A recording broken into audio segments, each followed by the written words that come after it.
Olá, boa noite. Estamos iniciando mais uma edição do programa Direito e Cidadania. E hoje, um assunto que não sai da mídia, reforma política.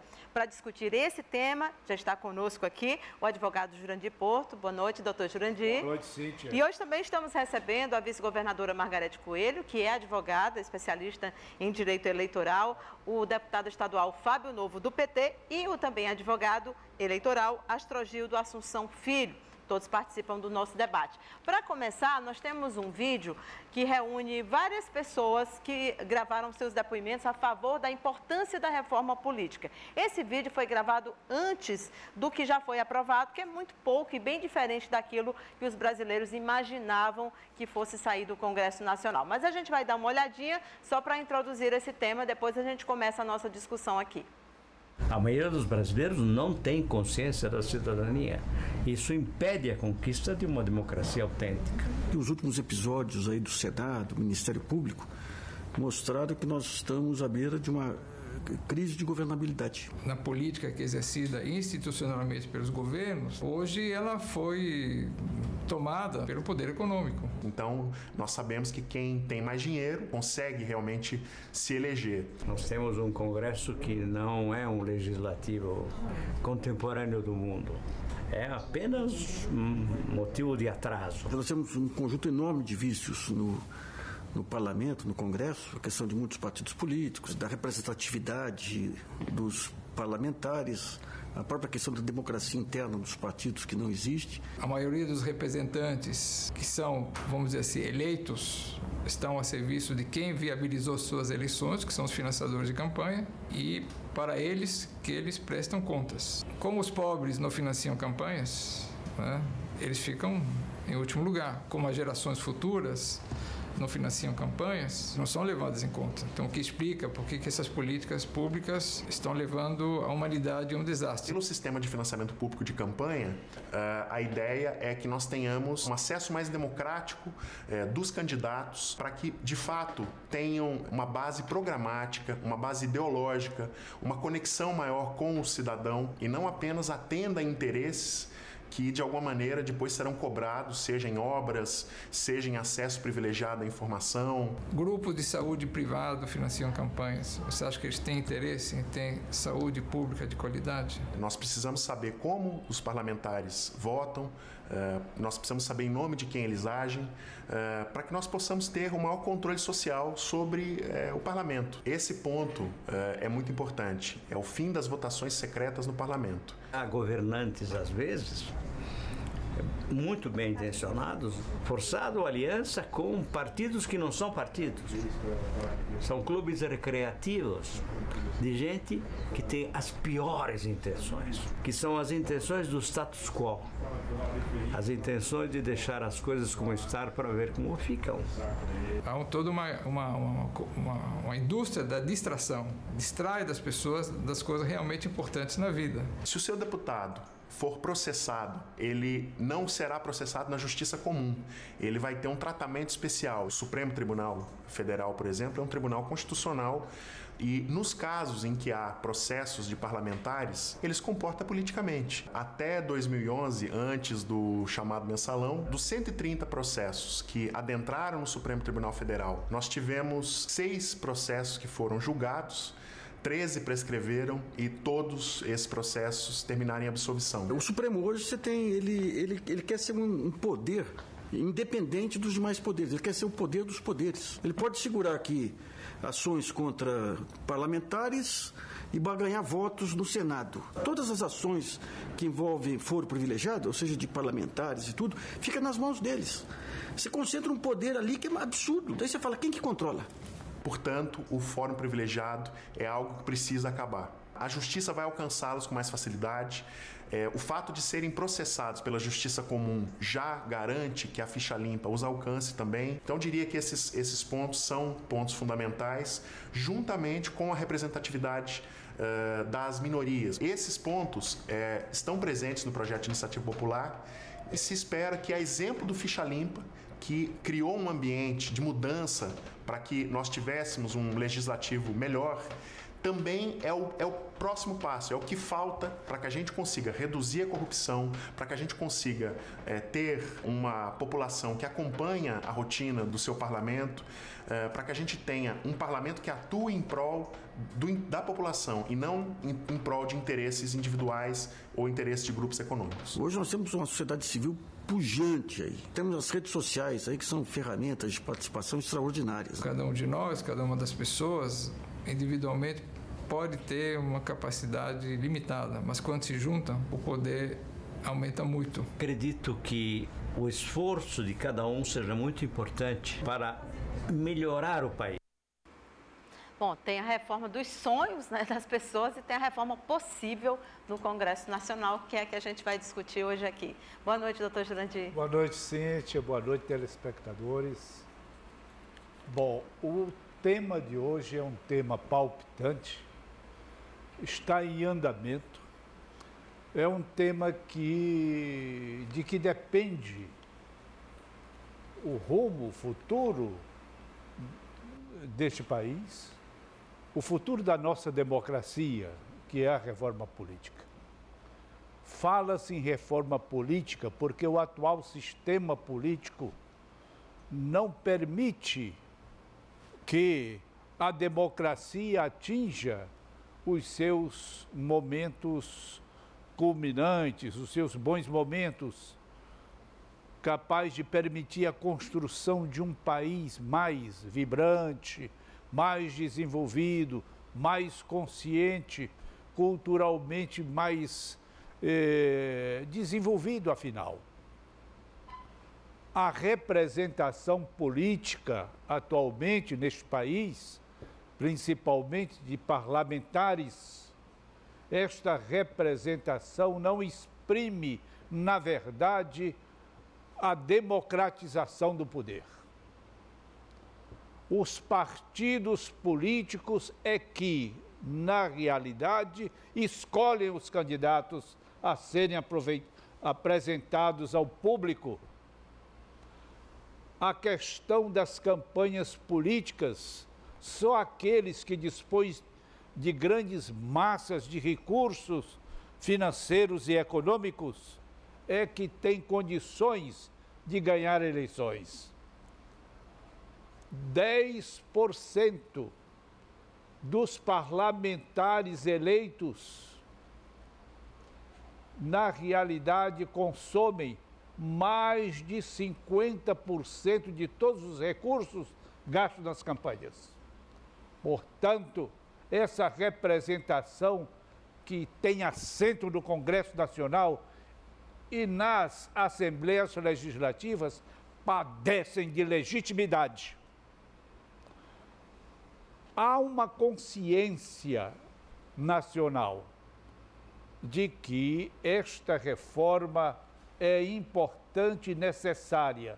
E se não for feita, um dia poderemos ter um estrangulamento do nosso sistema. Bom, eu tenho a impressão de que uma reforma como a sociedade aspira não será feita, porque exigiria, talvez, métodos traumáticos para se alcançar essa reforma. Mas é possível fazer uma reforma que seja factível, que seja provável, que seja possível. Por exemplo, a questão do financiamento de campanhas é uma questão importantíssima para dar legitimidade aos candidatos, aos partidos. O financiamento por empresas é um desastre para a democracia. As empresas financiam candidatos que elas sabem que provavelmente têm aptidão para serem eleitos esses candidatos. Financiam gastando fortunas e depois cobram. Esses candidatos eleitos não vão estar a serviço do povo. Esses candidatos vão estar principalmente a serviço de quem financiou suas campanhas. Esse país teve uma esperança há uns 10, 20 anos atrás, e essa esperança entrou em derrocada. De modo que eu não creio que esse Congresso aprove o financiamento público de campanha. As manobras do atual presidente da Câmara Federal são todas no sentido de mascarar algumas alterações como reforma. Mas que reforma, na verdade, não é nenhuma. Tudo é uma fraude, tudo é uma aparência, tudo vai ficar como está. Ou seja, famílias se perpetuam no poder.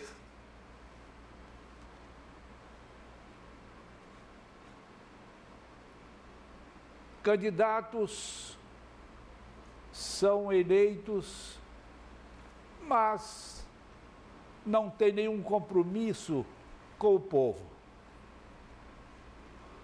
De modo que eu não tenho esperança que este Congresso que está aí, Congresso que pede ministérios ao governo, que pede cargos ao governo, que pede empresas públicas para administrar. Eu não acredito que esse Congresso aprove algo em favor do povo brasileiro. Vamos lá, então, ouvir a opinião da advogada, vice-governadora Margarete Coelho. O que já foi aprovado até agora, né? O que de fato significa? Boa noite, Cíntia. Reforma, né? Boa noite, doutor Jurandir. Boa noite, ouvintes, Fábio, doutor Astrogildo. Um prazer enorme estar aqui. Bom, algumas surpresas, não é? Havia uma expectativa de que a primeira coisa que cairia nessa reforma seriam as coligações. As coligações estariam ali na raiz de alguns dos problemas que se apontam nesse sistema representativo, que é o fato de você votar num candidato, aquele candidato e esses votos servirem para eleger outros candidatos. Eu acho que as coligações, elas tiveram realmente um papel preponderante no momento em que se começou a adotar esse sistema, de estabilização desse sistema proporcional.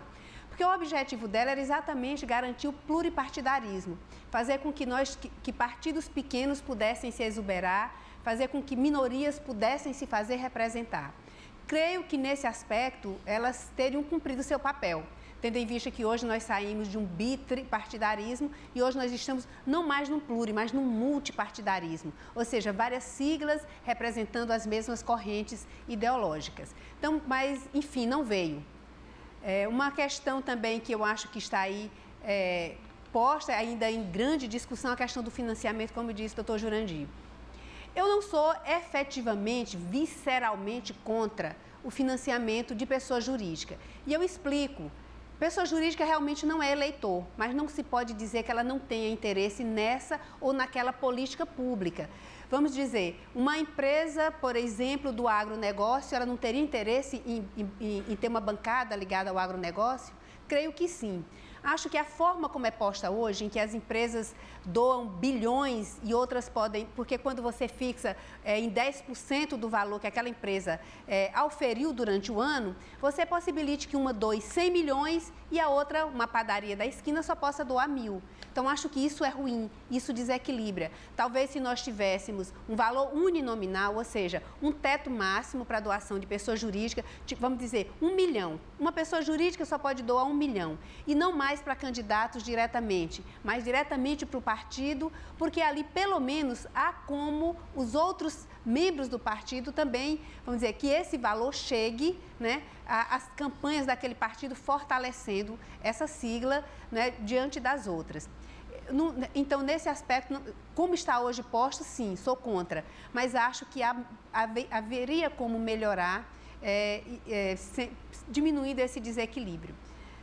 Com relação a um outro debate que está posto e que talvez nas breves horas nós tenhamos um deslinde, que é a questão da unificação das eleições. Não acho benéfico para a democracia, acho que a pedra de toque da nossa democracia é a alternância de poder. Você ter mandatos de 5 anos unificados dificulta a transição. Nós estamos saindo de uma transição dificílima, Cíntia, e o Piauí inteiro tem acompanhado isso. Imagine mudar de uma vez só todos os cargos.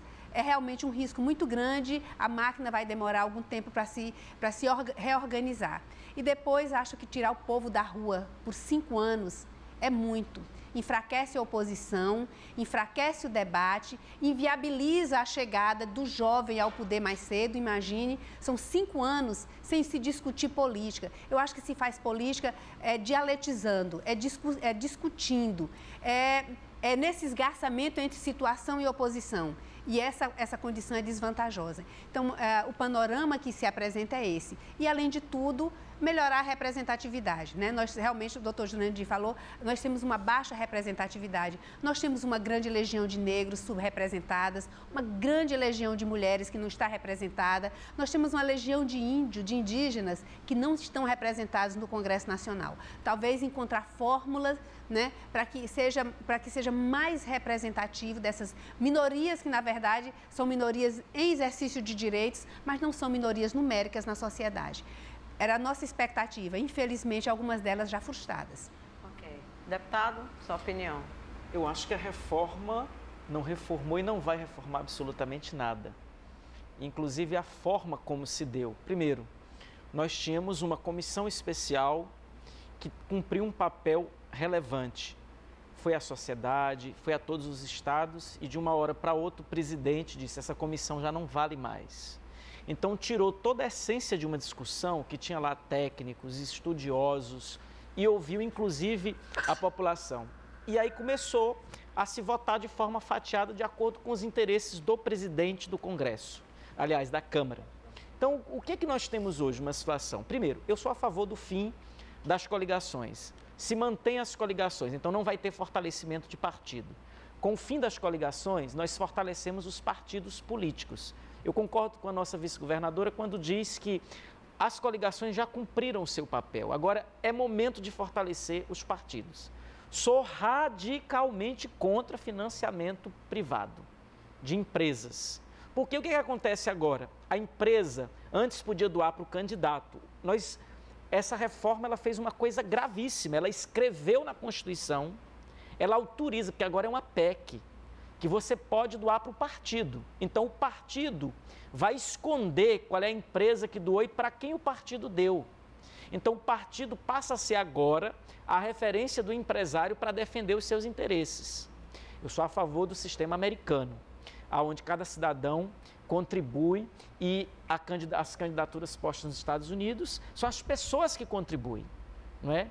Então, eu acho que aí nós ferimos de morte a questão da reforma.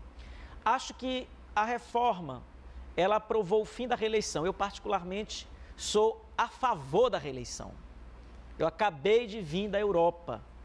A Alemanha está no 4º mandato de Angela Merkel. É o país que está melhor na Europa, com a crise da Europa que vive hoje. Por que eu sou a favor da reeleição? Eu acho que quem vai bem avaliado, quem faz uma boa gestão, é reavaliado na reeleição. E está provado, por inclusive agora, o ajuste que nós estamos passando, que um projeto de 5 anos, ele não é suficiente para ser contemplado. Então, eu sou a favor da reeleição. Então, vai sobrar o quê da reforma política? Absolutamente nada. Esse Congresso não tem moral para discutir uma reforma política. E acho que está ficando cristalizado o pensamento da presidente Dilma. Eu acho que ela tinha razão quando ela dizia que o Congresso precisa ter uma constituinte exclusiva para discutir reforma política. Porque da forma como está se discutindo, vai sobrar muito pouca coisa. Então, acabou-se com a reeleição. Eu acho que pode se aprovar aí a coincidência de eleições. Particularmente, eu sou a favor, discordo da nossa vice-governadora. Porque, veja bem, pela lei que nós temos hoje, Cíntia, A cada 2 anos nós temos uma eleição. E nós temos um ano perdido. Por exemplo, o governador tomou posse agora. Esse ano é para arrumar a casa. Próximo ano é eleição de prefeito. Então, a lei eleitoral diz que você não pode conveniar. Então, você já joga fora um ano. Aí depois tem mais um ano, que é quando o governo estadual está engatando, aí já vem a eleição e no ano seguinte você não pode mais conveniar. Então, eu sou a favor da unificação de mandatos porque você faz um planejamento e não dá mais para brincar de fazer gestão sem planejamento. Eu acho que esses pontos nós teríamos que ter discutido com mais maturidade. O problema é que está se discutindo num momento ruim. No momento que o presidencialismo, a presidente está em baixa popularidade, então o Congresso se arvora e aprova os interesses que estão constituídos dos grupos. Isso é muito perigoso para a democracia. Verdade. Astrogildo, depois de tanto se falou em reforma política, né, o resultado... Eu lembro que, acho que 1 ano, 2 anos atrás, a gente estava aqui discutindo, doutor Jurandir, sobre a mini-reforma. Agora não é mínima, é quase, né? É um retrocesso. É nano. É micro, né? É nano-reforma. Verdade. Boa noite, Cíntia. Boa noite a todos aqui presentes, telespectadores. Verdade, nós vivemos uma falsa expectativa de reforma política. Não existe nada que está sendo posto que seja uma novidade que venha resolver. Então, trazendo na realidade, Cíntia, temas que o próprio Supremo já disse que é inconstitucional, como aquela cláusula de barreira, cláusula de desempenho, né? Que só quem tem tempo de TV e quem tem direito a fundo partidário é quem tem representação no Congresso. 6 anos atrás, 8 anos atrás, o próprio Supremo já disse que isso é inconstitucional. A questão do financiamento de empresas, o Supremo está 6-0, informando que é inconstitucional, mas mesmo assim o Congresso insiste nessa questão. O que eu entendo, Cícero, o que poderia, em tese, no meu entendimento, amenizar a situação do sistema eleitoral brasileiro é retirar dinheiro de campanha política. Eleição e dinheiro não combinam. Acho que, ao contrário, é uma mistura explosiva. Então, o que é que tem que se fazer? Tem projetos lá, eu já estive pesquisando, que prevê limite de despesa para o candidato. Cada candidato vai gastar X e quem decidiria isso seria o TSE. Toda eleição ele estabeleceria um limite. Acabaria esse financiamento privado de empresas. Outra coisa, o tempo de propaganda no rádio e televisão, 90 dias, isso só contribui para a despesa de campanha. 60 dias é mais do que suficiente para qualquer candidato apresentar suas propostas. E um tema também relevante, que existe uma emenda tramitando lá no Congresso, que é a vinculação, ou seja, o candidato fica vinculado ao seu plano de governo. Acho que é mais na questão majoritária. Se hoje um candidato muda de partido, ele está sujeito a perder o mandato, por que se ele apresentar um plano de governo e não cumprir, por que ele não pode responder um processo para ele justificar a impossibilidade ou perder também o seu mandato? Então, eu acho que a reforma política, eu acho que seria nessa linha, e não nessas questões de alterar a data de posse, tempo de mandato. Isso pode até ser feito, mas não como questão para resolver o problema do sistema eleitoral. Tá certo. Nós temos que ir para o intervalo, voltamos daqui a pouco, hoje discutindo aqui no programa a reforma política. Até já.